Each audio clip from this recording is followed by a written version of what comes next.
It's Thursday the 28th of September 2017. Welcome to the Purple Army podcast in association with Goldstone Wealth Management. This is episode number 100.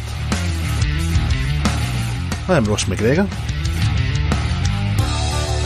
and in this week's episode we will announce the winner of our Ultimate Purple Army package competition. We'll chat about the hot topics around the league and the topics raised by you. First off though, we recap the latest games against Nottingham and Edinburgh.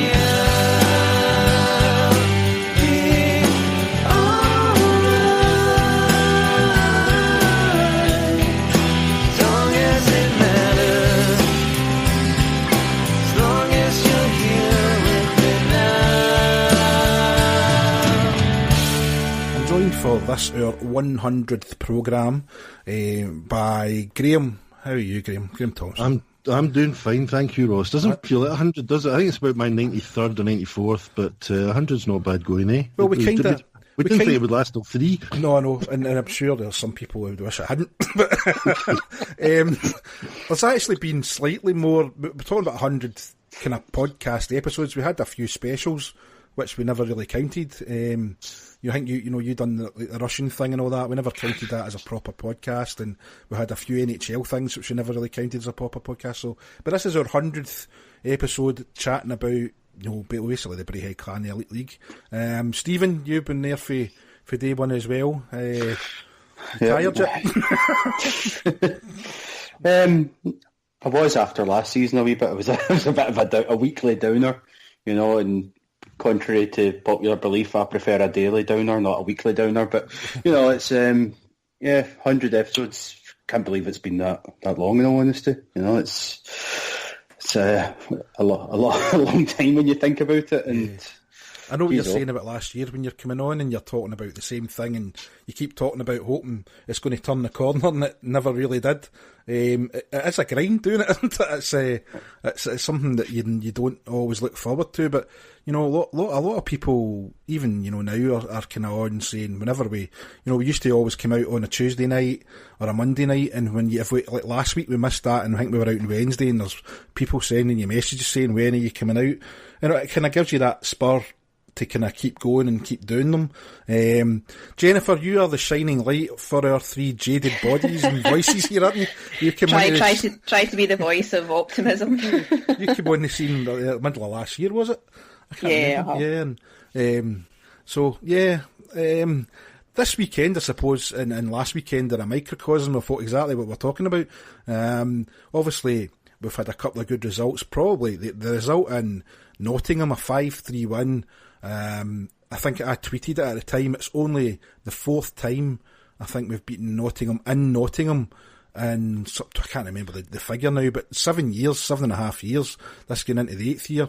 I think it was 20 odd occasions that we've played them. I can't remember the exact figure.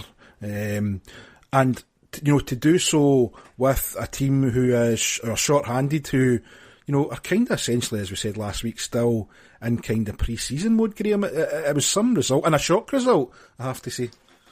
I was reminded of the fact that we beat Nottingham in Nottingham early on in the season in Clan Season 1, and you could argue that this time around we've got almost as many new players as we had back then. Well, we actually beat them the first 2 times we played them in Nottingham. Well, both times? The first 2 times we played them, and then the third occasion was 2014 March. I think it was 4-0 in a playoff game. Remember the playoff thing we went through? I was at that one. Yep. Well, I was there for the 3rd period anyway. Yeah. So that shows you, the first two wins were the first 2 times we played them, and we haven't managed a regulation win or one regulation win since at Nottingham. This is all at Nottingham, remember. It puts the result into perspective, doesn't it? Well, it does if you consider their CHL form, and I think a lot of people are probably waiting for some kind of reaction to the fact that traditionally and let's talk about the Panthers specifically. They play in the CHL or the Challenge Cup, and then things don't quite work out. Back on domestic form for whatever reason. So there may be a bit of that to play. But again, we're going into imports still unsigned, and I don't think there was many Clan fans that really had too much expectation from that particular game. And I'm out for dinner. I'm following the whole thing on Twitter and getting well excited when I saw the scores coming through, and it was great. I mean, yeah, a surprise, and I've seen the highlights obviously, and I would suggest that Panthers were pretty weak defensively. There was quite a lot of mistakes that they made, judging by it's difficult to tell exactly, but judging by the highlights, obviously, some of the goals were coming from defensive errors. I don't think their goalie had a particularly good game. Thought our goalie was excellent. No doubt we'll talk about that a bit more. But, overall, I think, it's the result that counts, and however you get it. Certainly the messages I was getting from Panthers fans was that we were deserved winners, and that's, getting the results all that matters. So, yeah, well pleased with that. Well pleased. Yeah, Ryan Nye faced 53 shots. I had a quick look through my spreadsheets to see when the last goalie, just when we were talking before we'd started to record, to see when the last Clan goalie faced over 50 shots, and I only got back 2 years to the Chris Holt year, and I still haven't found one. Stephen, we said, nobody'd seen this guy play. The coach was his first signing. We all know how important a goalie is to a team. We all said at the time, we don't know much about the guy, but John Tripp wants him, so he must know what he's talking about. He's placing a lot of faith in the guy, and so far, early doors this season, with the games we've lost, he's kept us in it, and obviously the games we've won against Nottingham, you can say 53 shots. Now, they might all not be quality shots. I didn't see the whole game, I only watched the highlights. Knowing the Clan from watching them previously this season, I doubt they were all outside shots. Because we've been given a lot of inside away. It's a performance reminiscent. I think you were talking about Graham Garrett Zemlak when he played for Fife and had a 50-odd game. Yeah, it's similar to that, isn't it? Yeah, it is similar. I must admit I had no idea what the score was on Saturday. I was out at Comic-Con during the day. I hadn't slept the night before, and I came home and fell asleep when we were 2-1 down, and I think it was the end of the first, we were 2-1 down. So I thought, well, it's not going to go the way. Well, it's going to go the way we're expecting it. So when I woke up and saw we'd won at like 2 a.m, that was a pleasant surprise. And there was a lot said about the goalie at the time when we signed him. There was a lot of people writing him off because he played for a relegated team. There was people like me saying, give him a chance. Obviously, Tripp has played with him, he's coached him, he's got to see something in him that the stats and elite prospects just doesn't show. And you're right, he's come up really well for us recently. He might have conceded the odd poor one that you might want back, but this is going to happen to every goalie. Every goalie's got to go out and have one that they think they should have saved and sort of rue it a bit. But he's played well. He's something that we've needed this season, because last season we weren't getting a goalie who was winning those games and keeping us in it and saving shots when we need them. So I'm really glad we seem to have got this position figured out, and we've still only got 4 import demon. I can't remember how many got. We're expecting one more anyway. One more, yeah. Yeah. So I think when the defence gets settled a bit and we've got a full complement of demon, he's really got to get better. Yep. It's got to be said, Jennifer, the Clan had less than half the number of shots that Nottingham had, but they took their chances as opposed to Nottingham. That's what it's all about, isn't it? Is scoring goals. Yeah, no, there were a couple of really, really good chances. Obviously, there was the pick-up by Brooksy right in front, just slotting away the rebound, and that's what we need to be doing. We need to be round about the net and getting the rebounds, because that's where the goals come from. But yeah, no, there was lots of... Obviously, that's the first time that we've seen Patulny. I think it's going to be exciting to see how quick he actually is in real life. When I was watching it on the tiny wee screen, at one point there was like him and Brooksy going up, and it was just like whoosh, kind of across the ice. So it'd be really excited to actually see that in real life, so as to speak, rather than on a wee screen. But no, it's, as I said last week, there's like glimmer of hopes. We just kind of need it starting to come together, and obviously the next couple of weeks as they start trying out the different lines, we'll see who works best with who, and hopefully that will start kick-starting us scoring more than one goal a game. Yep, and you've got to, as well as you saying, Graham, we've got 2 imports to sign. Ryan Patulny was basically off the plane and on the ice.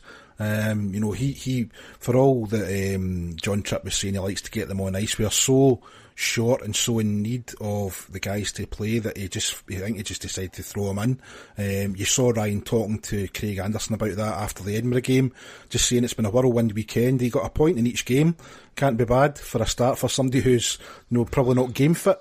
And it's what you were saying as well. Tyler Schofield seems to be getting his wheels together. I mean, some of the speedy breaks he's been involved in, he's just fallen short and been unlucky not to score in one of them. Obviously, he did get a goal in the 3-1 win over Edinburgh, which we're just about to move on to.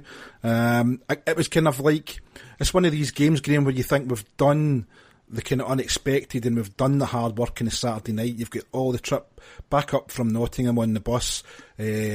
It's one that's easily going to be a banana skin facing Edinburgh away again, isn't it? Again. Yeah.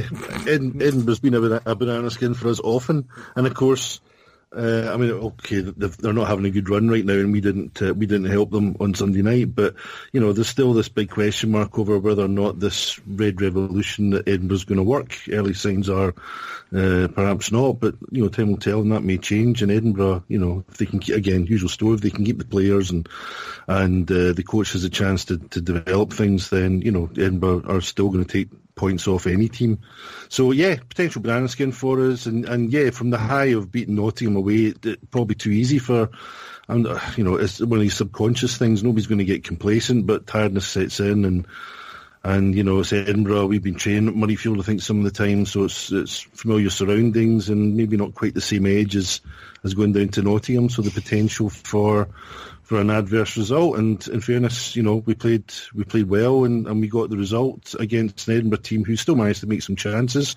And again, our goalie was perhaps the difference to a certain extent, making lots of good saves and one or two very interesting saves.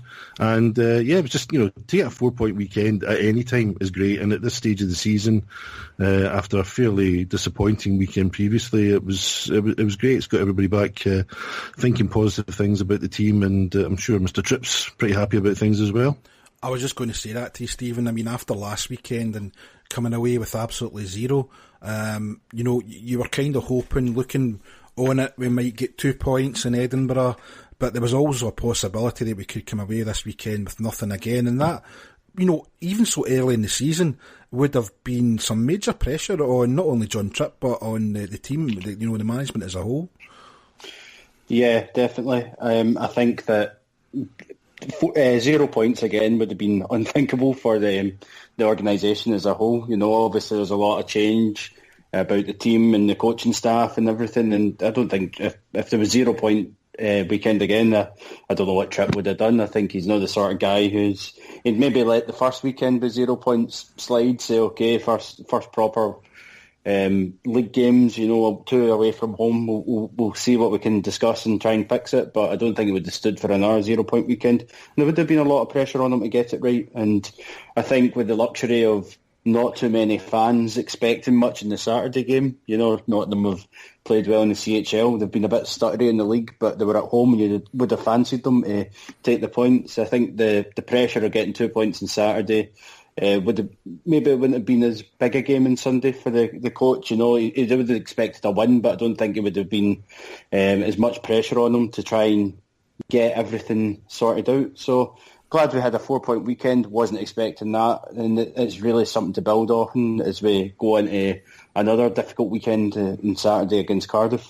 Yeah, but we'll come to next weekend in a minute or two. Jennifer, I think we say this all the time, and it's a saying that an old friend of the programme used to use, and I absolutely 100% believe in it. We don't get too high when we lose, we don't get too low, blah blah, whatever way it is. I've done it the wrong way around, but you know what I mean. We don't get too high when we win and too low when we lose. Last weekend, on social media was covered in people and, oh God, here we go. And this weekend, we're all of a sudden, we're champions of the world again. There's got to be a happy medium in there. And as Stephen's pointing out, we've got Cardiff and Guildford both away next weekend, and that's going to be hard to take points from, despite the previous scores, which we're going to talk about later on. It's hard to go to Cardiff, and Guildford we found out against Milton Keynes, Guildford will be well up for it as well, won't they? I'm really looking forward to actually seeing Guildford, but obviously we